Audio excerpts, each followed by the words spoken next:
Jai Shri Mataji. Let us all bow down to Shri Mataji. Raise our Mother Kundalini and put Bandhan.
Shri Ganesh Mantra.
Let us now listen to Shri Mataji's speech.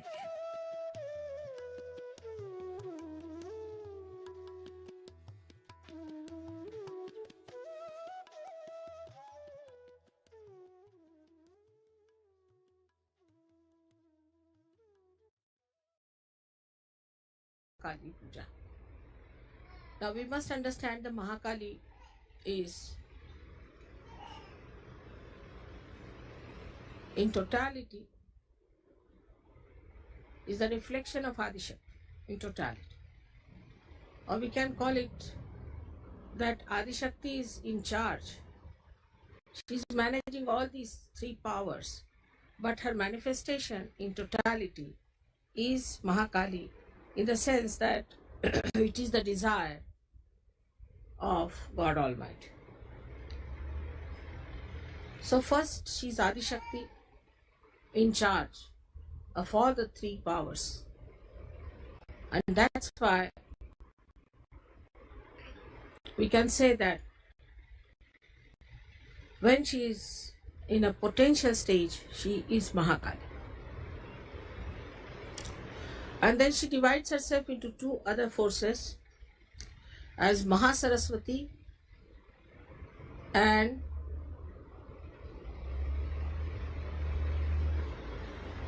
the ascending force that we call, or as a parasympathetic nervous system expressed in us, is the Mahalakshmi. So she has actually all these forces in herself. Kali has all these forces, but she manifests. She desires to act, and when she wants to act, her potential force becomes these two other forces. So when we do the puja of Mahakali, we must understand that inbuilt within this force within us is desire. So we can desire anything. If we want, we can desire everything. We can desire, say, the joy. We can desire the knowledge. We can desire to be compassionate and love. And we can desire also the destruction of those which are negative forces. But the Mahakalic force is the one which is working out the constructive force. But in that constructive force only, there has to be destruction. Because if you are constructing something and there is destruction which is trying to destroy your construction, then you have to destroy that destructive person. And this is what people sometimes misunderstand, and they think that Mahakali force is negative force or is a force of destruction. It is, but in a very positive way. And if you understand this part of Mahakali force, then you will understand that if you have desires to construct yourself properly in Sahaja Yoga, then you should also have the desire to destroy whatever is standing against your construction. So one by one, we should see within ourselves what sort of things that tag us down. And thus they do not give us this desire. If this desire becomes intense, then you start immediately seeing what are the forces that are destroying your ascent. So we have to ascend is the point. Our goal is to ascend, our destination is to ascend. So our desire should be that we should ascend and construct our being in such a manner that we can receive all the. इसको बंदी कर दो, बड़ा आवाज करो, एक तरफ कर दो तुम. This one is better. So we should understand that we have to be prepared to destroy many things within us if we have to become a great evolved personality. As you have seen in evolution itself, we had huge big animals like mammoth, these, that, and they could not cope with the evolution, so they were all destroyed. So many things were destroyed. And this destruction is built in within us. When we ascend, we just start seeing that these are the forces which we are destroying us, and that our destruction is so much that if we do not desire the destruction of these destructive forces, we'll be finished. So at the same time, when we are ascending higher, we have to know what we have to destroy. For example, even in living forces, when a flower becomes a fruit, lots of things which were the part of the flower get destroyed automatically. But that is done in the will of God by His own understanding. So it's absolutely perfect. So in Sahaja Yoga, when we desire something, we must know what do we desire. First fix your goal. And then relate it to that. Now there are many deviations in life. Like we are going to the airport. Our attention should be we have to reach the airport. And whatever are distractions. We should not get lost with it. If we get lost with those distractions, then we cannot achieve our goal in time. So one has to understand, first of all, that our goal is to ascend, and for that, the distractions are on our way because of ourselves, because of ignorance, because of darkness, because the light is not so much. The first destroying factor that is within us is the Sri Ganesha's power. And this Sri Ganesha is the power of Mahakali. She first planted Sri Ganesh to emit holiness on this earth. So the whole thing could be vibrated.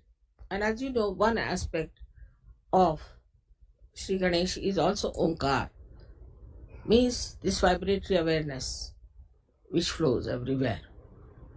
So these vibrations have 4 sides in it.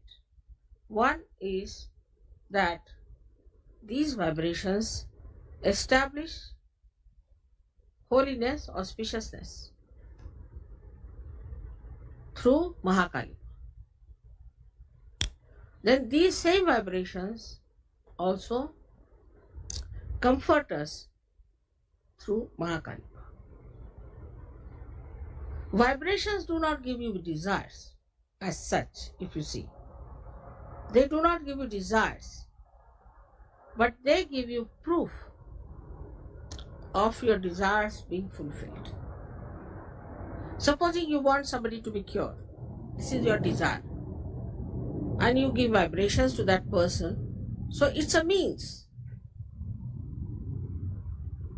So it is also the action part which is there in those vibrations. But this action also comes from desire. If you don't have desire, you won't act.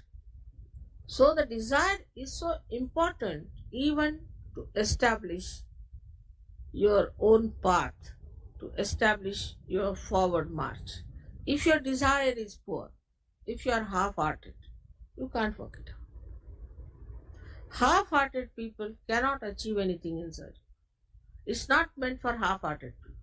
It's meant for people who are brave, who have intense desire, who are intelligent, and who are auspicious. But in case you do not have intense desire, then the pure desire doesn't work and you do not get your realization.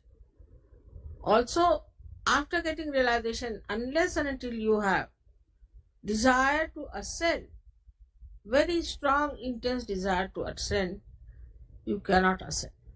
So for all Sahaja Yogis, it is necessary to first of all, early in the morning, while taking the name of Ganesha, must say, what is my desire? This is my goal. This is what it is. All activity must be surrendered for this goal. So now, how our desires are curbed? First of all, through conditionings. We have certain conditionings.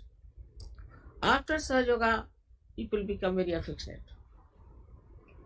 So immediately, even if in the West, where the family is not so important, children not so important, selfishness is there. People think about themselves only. They cannot think of others. Even in those countries, it starts developing a kind of another cocoon of myness. My child, my house, my home, my family. Then the attention starts working on that. You become half-hearted towards your ascent because you're ascending in a way, so-called, and also you are spreading out.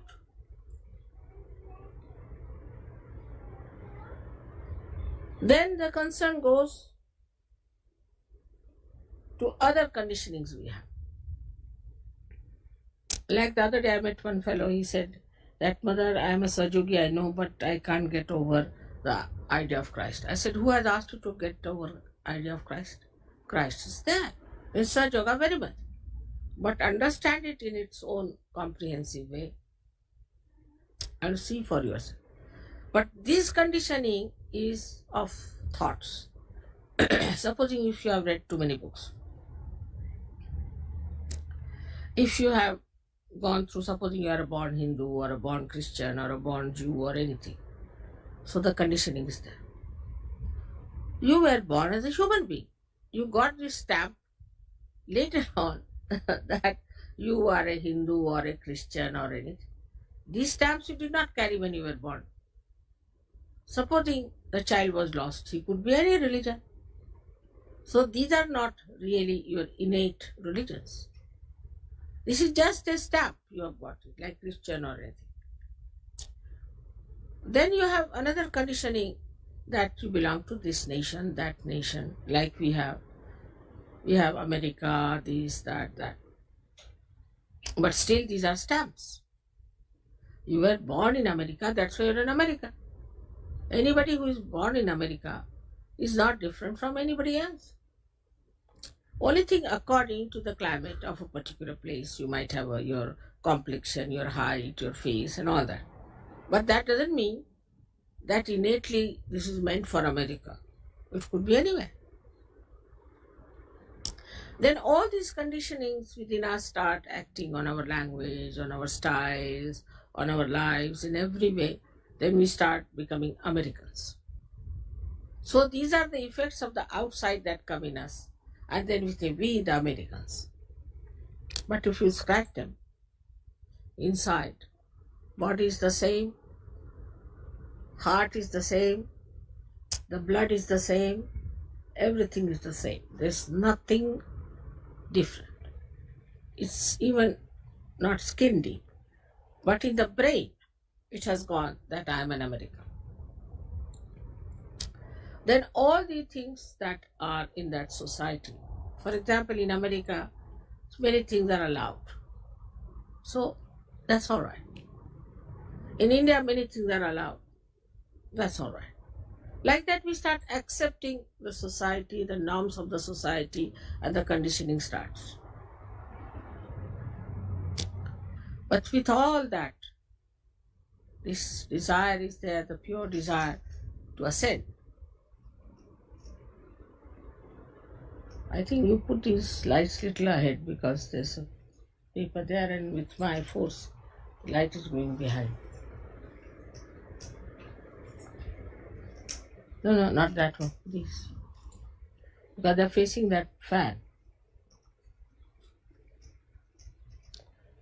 You could bring them down here. Still quite close to that fan, you know. You can put them anywhere. You can put them here if you want.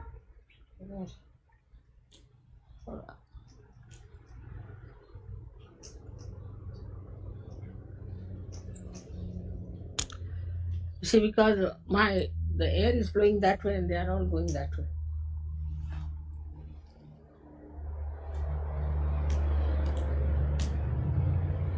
So the desire within us to ascend comes to us also as a reaction to all these things. When we see, as Americans, what's happening to our country, what's happening to the people, what's happening to our surroundings, and then we get a shock. oh God, what is this? Then we also see this is artificiality. Like in England, you have to wear a tailcoat, you have to wear this, you have to have this kind of a spoon, this kind of a glass, this, that. So reaction builds in. So start anti-culture. Anti-culture to get rid of artificiality. But the desire behind it is to seek the reality. To seek reality, then they have hair just like primitive people, they live like primitive people, and a reaction is built in. Behind all that is the same desire, is to ascend. So this Mahalakshmi power is acting within us. It is giving us all kinds of shows, we can say. All right, you want to have, say, variety of things. Go ahead with it. Then you go crazy. You say, what's this going on? Why should we be so mad about it? Now they want to have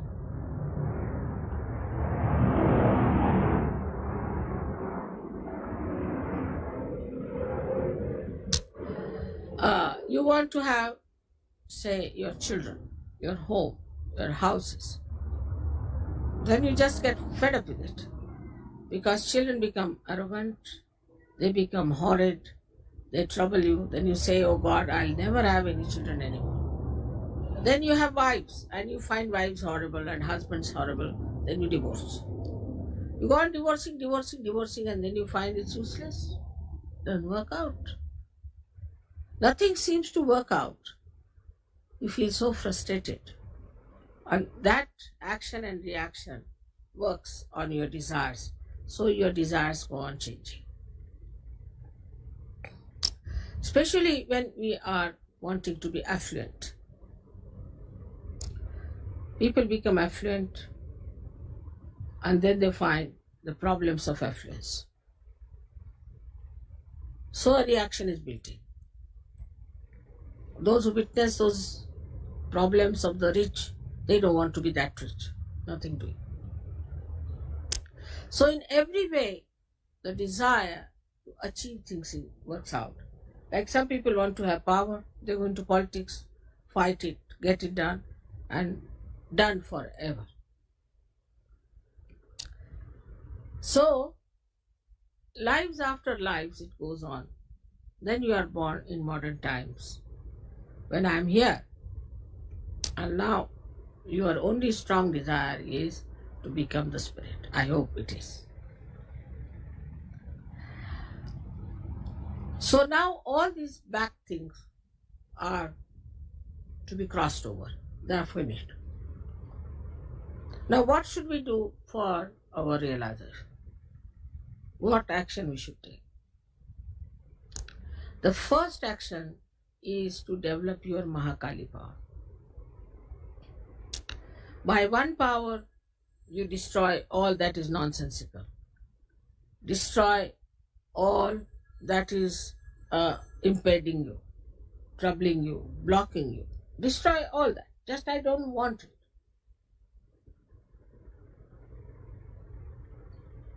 Because I've seen Sahajogis suddenly go off. Like you have to go to the airport, suddenly you find they are fallen into one of the gutters. What happened? Mother, we felt like going there. But why? So keep your attention on that point. Some people get married in Sahaja also, they have a desire to marry, have children, this thing. But in that also they get fixed up. Marriage is not the end. It's just one of the means to be balanced.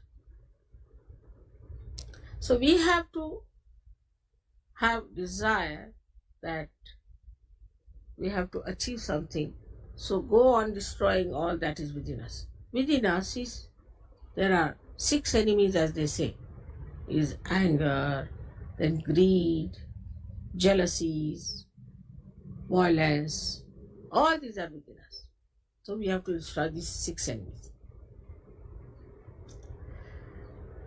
But what's the power of a Mahakali is that she destroys all the enemies that stand in your way.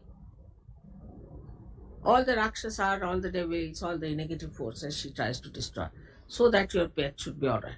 But while she is destroying all of them, if you are sticking on to them, what can she do?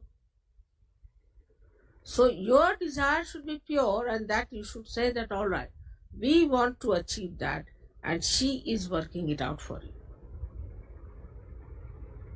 This is the first thing, her job. Then the second job is that she comforts you. She gives you comforts of every kind. The first comfort she gives you is of your body. Your body becomes comfortable. Means all your diseases and all your troubles are destroyed. You find that your body becomes healthy, you feel younger, you get energy, and you can work out your realization. This is the first thing she does for you, is to give you comfort.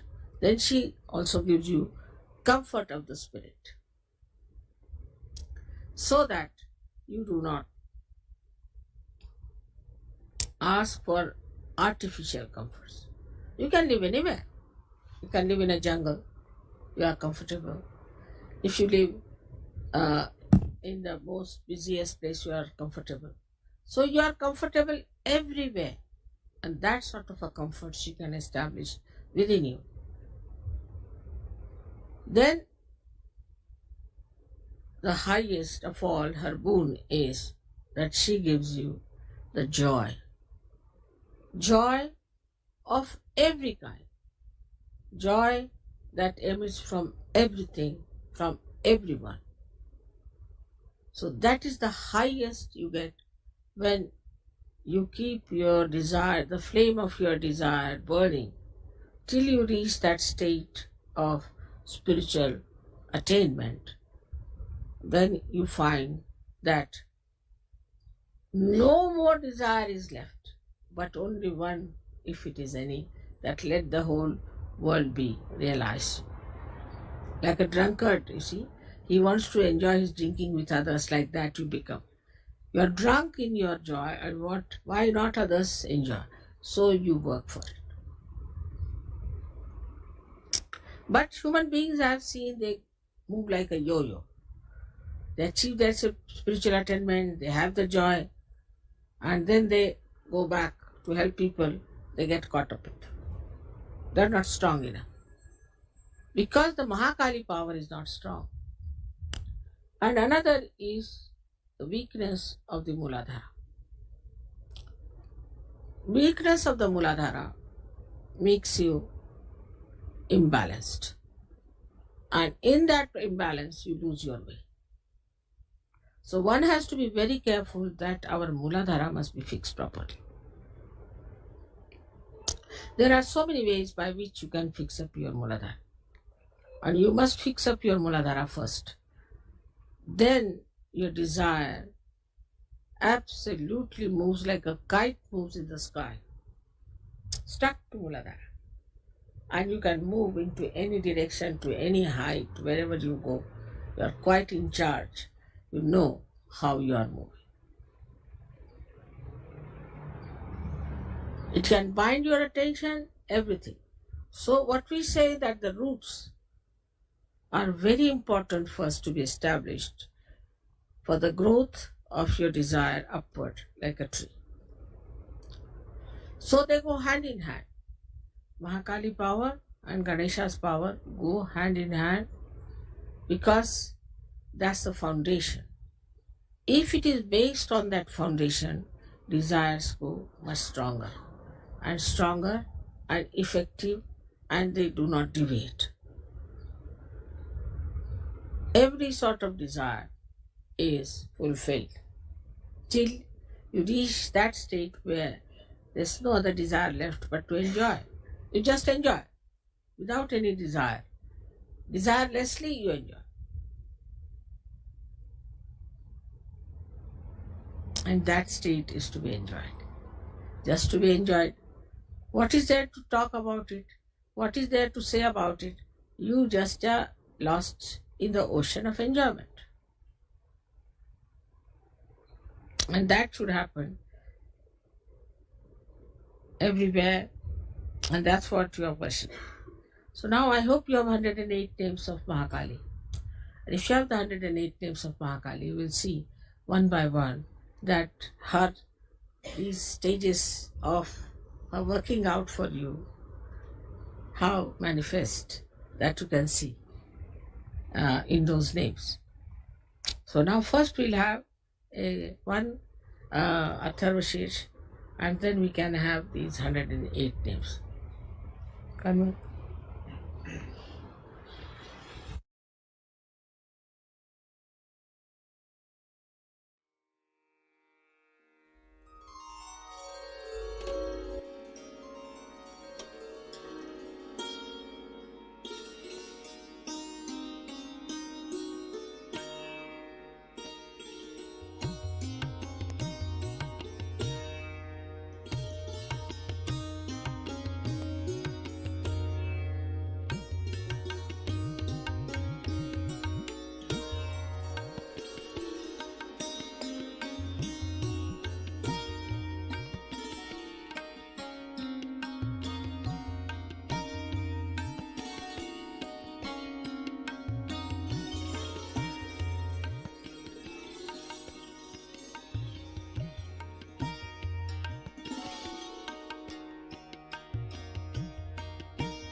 Mahamantras.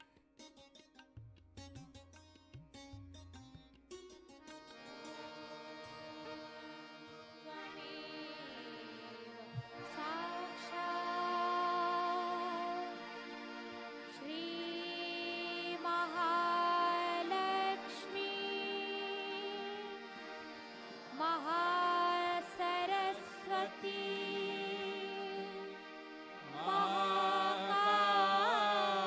Mahakali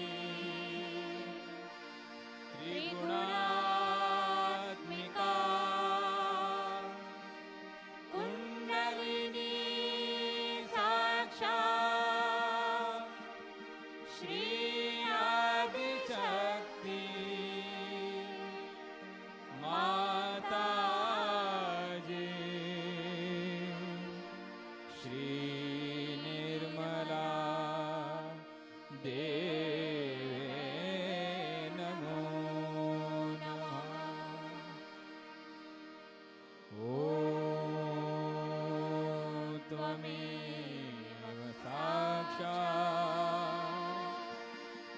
श्रीकल्की साक्षात् श्री आदिशक्ति माताजी श्री निर्मला देवे नमो नमः। ॐ त्वमेव साक्षात् श्रीकल्की साक्षात् श्री सहस्रार स्वामिनी मोक्ष प्रदायिनी माताजी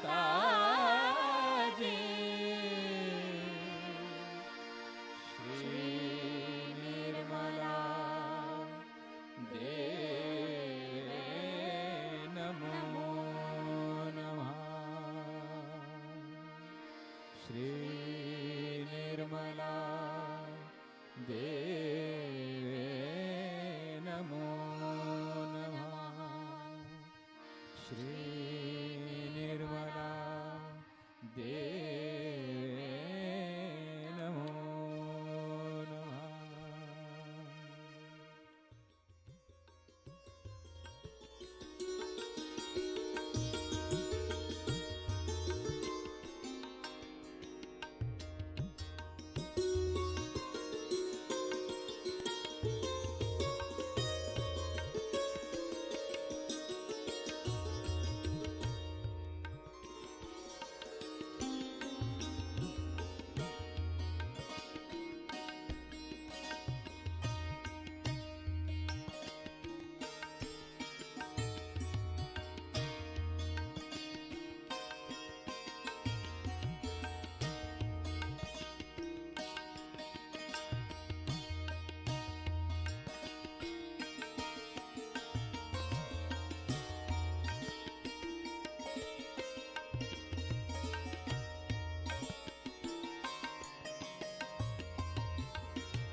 Thank you, Shri Mataji, for this beautiful meditation.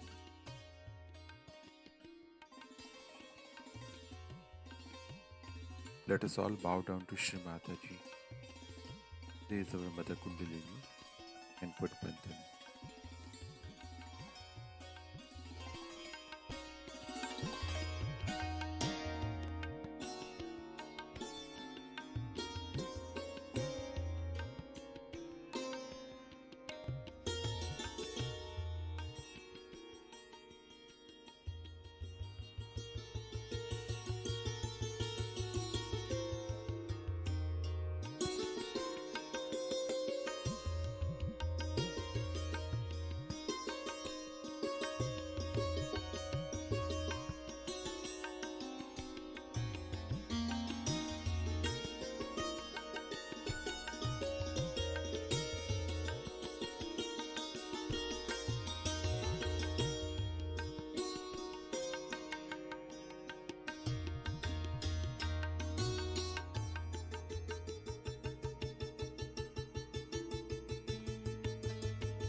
We will continue with our morning meditation tomorrow morning, same time. Jai Shri Mataji.